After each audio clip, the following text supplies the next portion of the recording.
Hey, it's Miss A, got a lot to say on all the things we go through within the day. Politics, dating, recipes, traveling. And yep, of course, I'm the karaoke queen. I take no L's, I'm always booking flights. This is my lovely lunatic lead your life. Kaboom! Guess who stepped in the room? This is my lovely lunatic lead your life. Kaboom! Guess who stepped in the room? Miss A. Yes, A.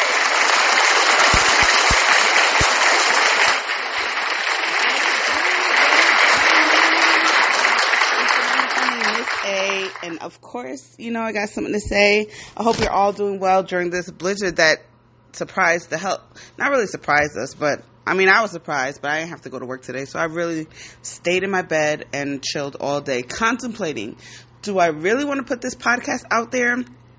Not really contemplating because I knew I was going to do it, but contemplating because how I wanted to figure out how I would put my message out there.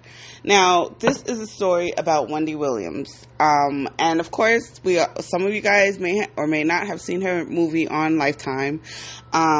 This is not a podcast to bash Wendy Willams or talk shit about her. No, not at all. This is just my personal experience with the Queen, Wendy Willams, you know, and it's just something that I love to talk about now, but honestly, back then, it wasn't easy to talk. It wasn't easy to talk about, but now, yeah, it was. Now I'm like, let's talk about it. It's a conversation starter. It starts when I meet new people. I talk about it, and then it's all said and done.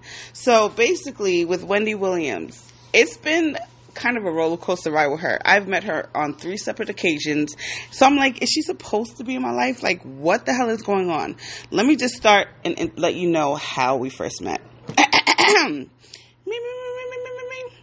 Let me take a sip of my little concoction.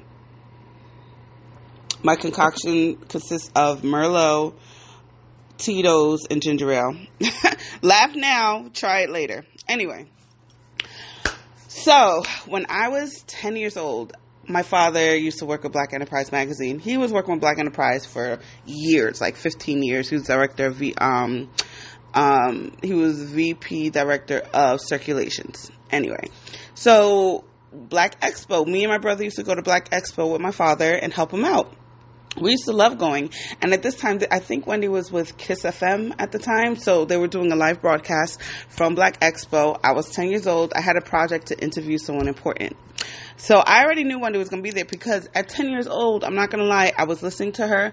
I honestly don't remember how often I was listening to her, but I know I loved the way she talked and the craziness that she spoke. So I was a Wendy fan at 10 years old.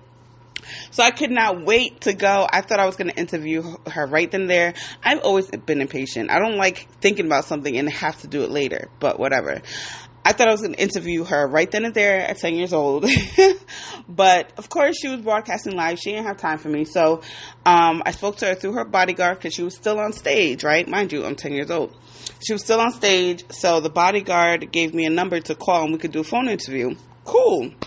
I was happy with that. So I was actually really excited about that. So I think that was like a Saturday. So I waited till Monday. She told me when to call. I called there like, okay, now when I called, I remember this at 10 years old. I'm 38 now, but I remember this feeling. I was so anxious and nervous and excited, like all these feelings balled up into one. I was waiting for the time allotted for me to call her. And so it was just like anticipation building up for the whole day. Boom, boom, boom, beep, beep, beep, beep, beep, beep, beep. That's me dialing the number. So I called the number and guess the fuck what? It was a water company. Yes, y'all, Wendy played out a 10-year-old girl who looked up to her. I was devastated. I really was devastated, but it all worked out. As I learn in life, things do when things don't happen the way you plan it, because I got to interview Earl Graves, may he rest in peace, who is the owner and CEO, or was the owner and CEO of Black Enterprise magazine. So I interviewed my dad's boss, which was good. I got a B plus or something like that, I think, for my project. So Earl Graves saved me. I still got my project done, but back to Wendy. So at 10 years old, I was devastated. Boom. Fast forward to 20. Now, this is where the timeline gets a little bit funny. I really don't remember. It was definitely between the years of 2005 through 2007. So I went to William Patterson University. Yes, I was one of those old heads who lived on campus. I was like the oldest one on my dorm. I went to Norfolk State for 1 year after having strict ass parents. I was turning up in Norfolk State, so my parents said no more after 1 year of being over there. Then I went to community college, and then I went to Willie P. So that explains why I was there at 23 years old. And this is my first radio experience. I joined the radio station at William Patterson. I didn't know anybody at the radio station, and there was an event that I signed up to go to because I knew Wendy Willams was going to be a speaker there. And it was like an event for college and community radio. I don't remember the name of the event or where. It was at a hotel right across the street from Penn Station in Manhattan. It was Pennsylvania Hotel, I think, something like that. So I was excited. I knew when Wendy was going to be there. I had my WPU radio shirt on. Mind you, I haven't met anyone from my radio station, but people were going to be there. Unfortunately, I got there a little bit late, but right on time. There was a seat in the second row. So even though I was late, I moseyed on down to the second row. Wendy had already started speaking. So towards the end of her speech, she was like, is there anything else that anyone would like to say before I head out of there? I stood up. Mind you, I had practiced this speech for a minute. Like, I was nervous and everything, but I was like, okay, I'm going to let her know. I was like, when I was 10 years old, I wanted to interview you, and you played me out. So if you feel bad for me, here's my resume, because I want to intern. So she was like, all right, give my resume to, I feel like, it might not have been Skeletor. Who was after Skeletor before Trev? I forgot his name. It might have been Skeletor, but I don't think it was Skeletor. He was like her top. Anyway, whatever. So she gave him my resume. Then they called me the next day. I started interning. Boom. Yes, I'm in the door. I was souped as hell. But when I'm interning, they weren't really like doing much. You know what I'm saying? Like, we would just stand around until they gave us something to do. So I would always ask what I need to do after trying to do stuff on my own. Like doing little shit I would do. But I felt like I wasn't doing anything. So I used to always ask, what do you need done? Is there anything? So I was there maybe about 2 months. I went on vacation with my mother and my brother to Dominican Republic. I remember I bought Wendy this wooden doll that had a humongous penis. So it's like when you pulled the pants down, the pink penis sprung up. I'm like, oh, she's gonna love this. Even though it was inappropriate, my mom was like, the fuck? I was just like, no, trust me, Wendy's gonna love this. So I came back on a Wednesday. My days were Tuesday and Thursdays. Or was it Monday, Wednesday, Friday? I really don't remember. Mind you, I'm 38. This is when I was like 23. So I was on my way to Manhattan to go intern the day after I came back from DR, and I had her gift with me and a card, whatever. So I was at the Lincoln Tunnel, and I get a phone call from Taryn, her producer, saying, Wendy appreciates you, but we don't need you back. And I was like, oh my God, why? I really was devastated. She was like, because you're a bit pushy. And I was like, I guess because I was always asking, like, what else do you need me to do? So I took my L. I was on my way to Manhattan anyway, so I met up with this jazz musician who I met a long time ago through at WBLS, and I cannot remember her name. She's a flutist. Is that a real word? She played the flute. Bobby something. So I had met her, so we kept in touch. So I was like, fuck it, I'll just go meet up with Bobby. So I met up with Bobby. I told her what just happened. She's like, don't worry about it. You're a sweet girl, blah, blah, blah. Boom. So that is the second time that Wendy played me. The first time, remember, she gave me the wrong number. Second time is when she fired me for being pushy. So I recovered quickly, if I remember correctly. So moving along, a year later, I'm minding my business. I worked at Bed Bath & Beyond while I was in college, and this is in Totowa, and she lived not too far from Totowa. So I literally was walking to the bathroom as she was walking to the door inside of Bed Bath & Beyond. And as soon as you walk into the door, like, me and her, like, we didn't bump into each other, but literally, as soon as she came in, I was walking past the door. I was like, oh, Wendy, hi. I used to intern for you. She's like, oh, yeah, I remember you, is what she said. But I don't know if she really did, because she had interns coming in all the time, whatever. And I was like, yeah, I'm working here now. I'm in school. She's like, oh, okay. So she was like, walk with me. So we walk in and talking as she's doing her shopping. She's like, well, how do you feel about babysitting? Yo, I was fucking souped. As soon as she said that, I was like, wait a minute, why? What she want from me? I was like, oh yeah, I'm a babysitter. I used to, now mind you, when my dad worked at Black Enterprise and we would go on vacations with him, I was always the babysitter. I was like 15, 16, and I was always babysitting the younger kids that came on the trip too. So I was good at babysitting. I was doing that before. So I let her know. I'm like, yeah, I don't mind. She's like, all right, well, would you mind coming over tomorrow? Y'all, when Wendy Williams, from the Wendy Willams Experience on WBLS, asked me to come babysit her 5-year-old son, I was like smiling the whole day. Like, I couldn't wait to get off of work. I couldn't wait till the next day. This time I had a car. I was souped as hell. I called my mother and she was like, oh God, Wendy thinks she's all that. This is my mom being phony. Wendy thinks she's all that, but I'll say phony now, but I'll explain why later.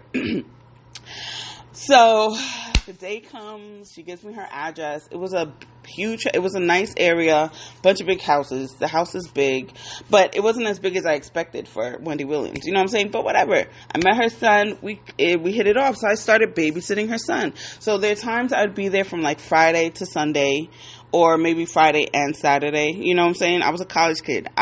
I needed the money, and this is fucking Wendy Williams. So after some time of babysitting, she asked me if I wanted to tutor her son, and I was like, sure. I mean, I wasn't like the smartest girl in college, but I can't fuck up kindergarten work. So I was actually helping him with his schoolwork and stuff like that. So I was a babysitter and I was a tutor. And at the time, though, I got an internship at Power 105. So I had to let, of course, Power 105 know that I'm interning for Wendy, and also, working for Wendy at home, and also let Wendy know I have an internship at Power 105, which she was like, I'm not going to mess that up, but you just know you can't talk about shit. I'm like, of course. And Power 105 also had a meeting with me about discussing anything that goes on at Power 105 with Wendy. And I'm like, I got you. I'm good. I'm 23. I ain't dumb. I'm trying to be in this game. You feel me?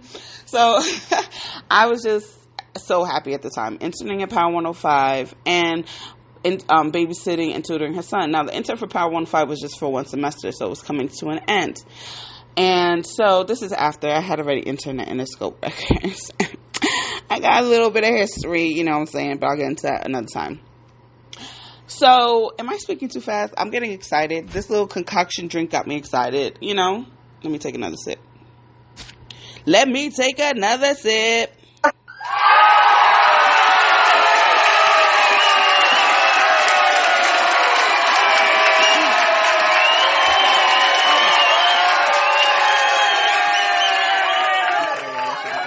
But anyway, so after my internship is over at Power 105, Wendy offers me a head intern position at BLS. I say position, but I wasn't getting paid. It's an internship, whatever. I was happy for it. So now I'm screening resumes that come in for other interns. I am making sure the interns that are there are doing the right thing. All the interns always had to get gossip for Wendy, at least 3 stories anyway. So I was doing that on top of making sure everybody had their stories, on top of other shit I had to do. She had a Dance and Diva party with Winky Wright and Vivica Fox, and I was in charge of getting Winky Wright and Vivica Fox to this party no matter what. So I was always in touch with their managers. I was booking their airfare, their hotel, made sure they had everything they wanted. Whatever they wanted, I made sure they were there, had the ride to the party, made sure they were good after the party. You know what I'm saying? So it was like I had a whole nother responsibilities while I'm still babysitting and tutoring her son. Now, one thing about Wendy is she's very cheap.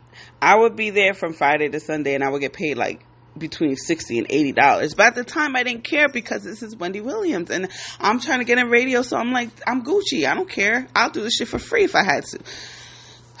So anyway, there came a point when she wanted to go to, BLS was doing an event in Puerto Rico, and she had something else in Vegas, so they invited me to go to Puerto Rico and Vegas. Mind you, my grades were slipping at Willie P. I didn't give a fuck. I was like, you know what?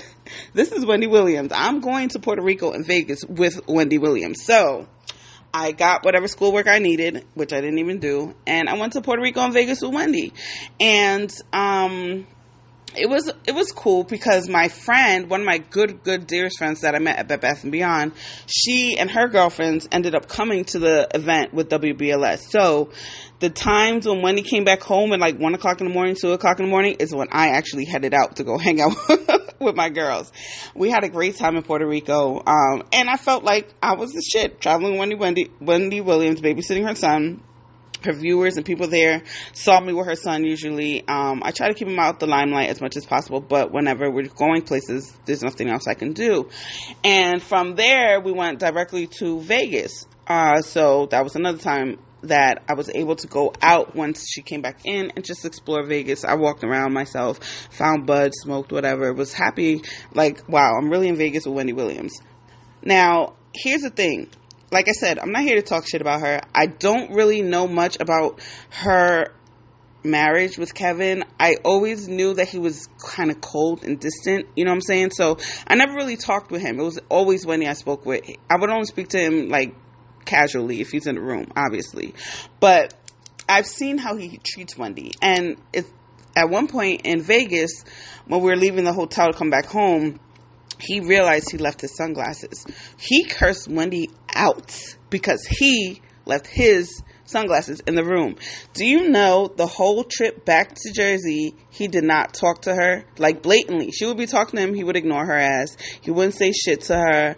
He was just mad about him leaving his sunglasses, and he was cursing up a storm. He didn't give a fuck. I was there, whatever, and it was kind of awkward for me, so I was just, trying to keep busy, so the whole flight, and she was embarrassed, I guess, because I was there, so she would be like, he'll be okay when we get home.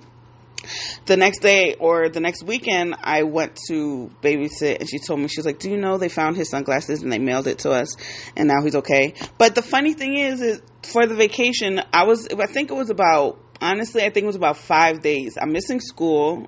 I'm missing, work because I'm traveling with Wendy Williams. So the amount that she told me she wanted to give me, which I honestly do not remember the amount, but it was cheap as hell. It was like $2 something for 5 days of being a nanny. I was like, and now mind you, everything I'm saying to her, it takes me courage to say it. I was like, Wendy, this is really not enough for me to go with you for 5 days. And she was like, well, you have all expenses paid. You're not paying for anything. You're just watching my son, blah, blah. She gave me a whole spiel and with an attitude. But then when the time came and we came back home, she actually gave me like 5 something. I was surprised at the amount. It was way more than what she initially said. And that's when I was like, okay, good. I spoke up for myself. Good. So boom. I'm in there. One of her other Dons and Divas party was falling on my birthday, July 23rd. It was actually July 22nd that the party was. And of course, nobody goes to parties till like after 12. So that would have been my birthday. So again, it took me courage to ask her for tickets to the Dons and Divas. So first she looked at me like, I don't want you to really go, but I'll get you tickets. So she gave me tickets. But as she was giving me the tickets, she was like, I really don't want you there. I don't want you to act like you know me. Don't try to sneak in VIP or use my name for anything. I'm just like, whatever. Thank you, Wendy. One of my best friends at the time, her birthday was 2 days before mine. So we were going to celebrate our birthdays together. So she gave me 2 tickets, and then a few of our other friends bought tickets. So we all went. We had a good time, and actually I was done at this party. I was so done that I forgot the garage keys somewhere. So that was another thing she was pissed off about. Boom, moving along. Like a year later, I think I was babysitting and tutoring her son for like 2 years. And head intern again. So there's more to the story, guys. Just hold on. So now, when she used to host events at Comics Nightclub, I don't know if y'all remember that, but she used to do comedy clubs, host comedy clubs, and me and my girl went a few times. This is the same one who went to Puerto Rico. So she's always down to do stuff. So me and her went. One of Kevin's little ugly ass Jamaican friends tried to holler at my girl, and she gave me that look. Ladies, you know the look when someone's trying to holler at your girl and she's not interested. So what do? Let's go to the bathroom. Let's go to the bar. Let's get the fuck away from him. So I, being the friend that I am, picked up the signal. I was like, all right, I gotta go to the bathroom bad. Let's go. He was like, can't you see I'm talking to her? I'm like, can't you see she's not interested? That was it. Now, mind you, I didn't know that was Kevin's friend. Boom. Fast forward to 2 days later when I go to my internship, Wendy tells Taryn, the producer who I was cool with, and Nicole, the talent booker I was cool with, to let me go because she says she's tired of me and blah, blah, blah, blah, which I was shocked at this point because I was watching her son and doing all this for her son, and I was just confused. Like, I thought I was doing good, but then it came to light that it was her husband who told her to fire me because of his friend. And I told, what happened at comedy club. So I'm like, damn, she's trying to let me go because of that. So I'm like, boom, I'm going to leave on good terms. I was done babysitting and tutoring her son. I mean, I was doing a lot there as an intern, but I'm like, all right, I guess the time has come and gone. So I actually said, all right, next day, my next intern day will be my last day. So I gave Wendy a card. I told her, thank you. Now, she doesn't know, or maybe she did. I didn't tell her that I knew that her husband wanted me gone. But I just left on good terms. Like, thank you for everything. I appreciate it. I loved working with you. Everything left on good terms. She was like, thank you, blah, blah, blah, blah, blah. Boom. Mind you, while I was interning for her, Trev Hollywood, he was like the grand master producer, or not producer, but music producer. I don't know what you call them. But he did his thing for Wendy, 100%. He did my first demo tape, or my second. It was corny, but he did it, and I loved it, and I was happy that Trev Hollywood is the one who did it for me. So I brought that up for a reason. I feel like Wendy heard that and did not like that. He did that for me. But anyway, I left on good terms, right? So then, like, 3 months later, I'm minding my business. I'm at work. My friend calls me. He's like, yo, Wendy's talking about you. I'm like, what? I turn on to WBLS, and Wendy is saying that I tried to sleep with Charlamagne, that I tried to seduce him at her house one weekend. And I was shocked. Like, where did this news come from? First of all, Charlamagne has been at the house while I was there a couple times. We drank Alizé together, not even together. It was like at the kitchen while everyone else was home once. And that's it. I've never tried to seduce Charlamagne. I've never tried anything. But she said the intern who used to babysit my son from New Jersey tried to seduce Charlamagne. So my friends and family know who he's talking about. So this is when MySpace was popping. So I hit up Charlamagne like, yo, Charlamagne, what the fuck? What is she talking about? And he was like, I don't know, Wendy's crazy, blah, blah, blah, blah. So I'm like, all right, just please tell her to stop. But I feel like Charlamagne might have started that shit. You know what I'm saying? Because that's not going to come out of nowhere. So he's like, all right, I'll tell her. Then, like another 3 months later, now mind you, this is all the shit she's saying about me on the air after I left on good terms. Then she says it again. She brought me up again. So this time I hit my Charlamagne up on MySpace like, yo, tell Wendy to keep my name out her mouth or I'm suing. Mind you, I'm like 24. I don't know nothing about suing. I have money for a lawyer. I don't know what the fuck I would be doing. Like, I just was talking shit. Mad shit. Because I was not happy at how she's talking about me for no reason.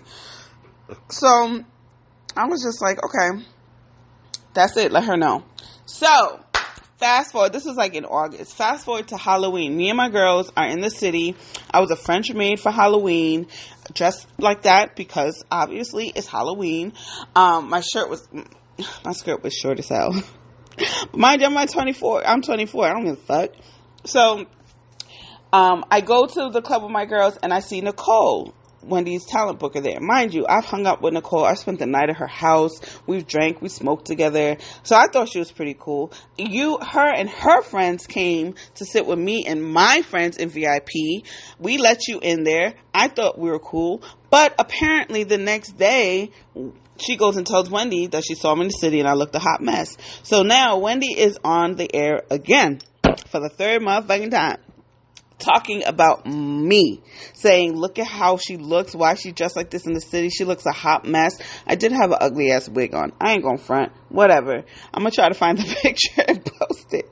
But who cares? I still look cute. My body my legs look nice, okay? So I didn't think there was anything wrong with this picture, but the fact that you're on the air talking about a 24-year-old who used to work for you, saying she looks a hot mess and she looks raggedy as hell, and then you got your internings agreeing with you because obviously they're not going to disagree with you, and all of this is caught on air. Then you have the audacity to say, I'll make sure I have her blacklisted from radio. She will never get a job in radio. Now that was like a lower level blow. I'm 24, not even in the game yet. Yeah, I interned at Interscope, Power 105, and for you, but I haven't really set my name out there. And you saying that you're going to have me blacklisted and make sure I never get on radio, those were her exact words. And I was just like, damn, what did I do? You know what I'm saying? Like, that was real hate. Real hate from a grown-ass woman who knows what it's like for other women trying to get in the game. I wasn't trying to take her spot, wasn't trying to take a position. And that's why I feel like maybe she heard my demo with Trev, and maybe she thought I had potential. I don't know. That's what I thought to help me feel better. But she really said that shit. And, you know, the thing about that is you don't know what kind of state of mind I'm in. I could have been suicidal. I could have wanted to kill myself just based off of what you said about me in my career that hasn't even started yet.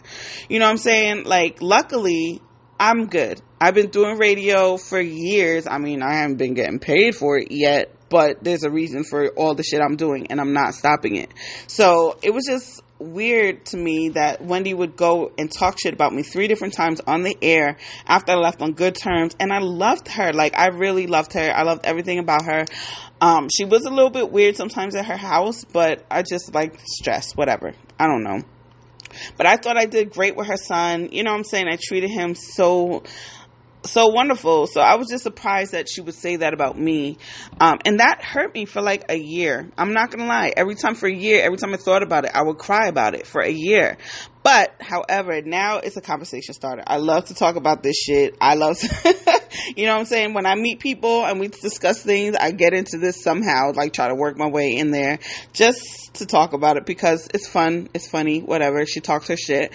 But it's just, she doesn't know how that could have really affected me. Like, that really could have turned my life for the worse. You know what I'm saying?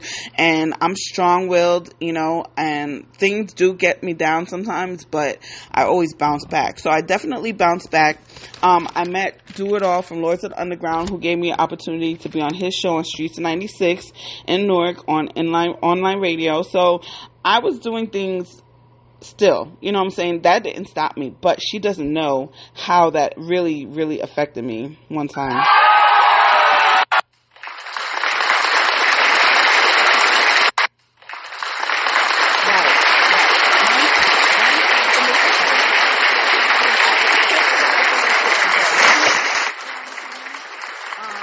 She made it on her own, so maybe she felt like, all right, I'm letting these people intern for me. That's the most I'm going to do for them. Fuck that. I don't want anything else from them. But, you know what I'm saying? Like, it's not right for her to treat people this way. So I'm watching her movie, and, you know, it was pretty interesting. But I don't really care. I don't care. I'm not obsessed with Wendy, y'all. I'm really not.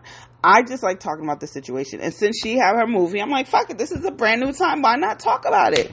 I've been doing this shit for so long, not getting paid. Maybe this will get me paid. I don't know. Maybe this will get me into a job. I don't know. But this is what happened between me and Wendy. And I've always been grateful. And, wait, I forgot to tell y'all. After that part where she talked about me on the air and said she'll have me blacklisted, I called the radio station. Of course, Nicole came on the line with an attitude, fucking bitch, and then put me on hold for I'm sorry, I didn't mean to call her bitch. That's my concoction. I got a little flashback of how mad I was at the time. But Wendy came on after I was on hold for 30 minutes, and she's like, yes, what do you want? I'm like, Wendy, why are you talking about me like this? I thought we were good terms. She was like, you're paranoid. I'm not even talking about you, blah, blah, blah, blah, blah. I'm like, Wendy, you are. Even my friends are the ones who hit me up, listening to your show, telling me that I think she's talking about you. Why? She's like, I don't have time for this. I'm doing a show right now. You're being paranoid. And then I said, instead of worrying about me, you need to worry about your cheating ass husband. And then I hung up the phone. Boom! One time, another time.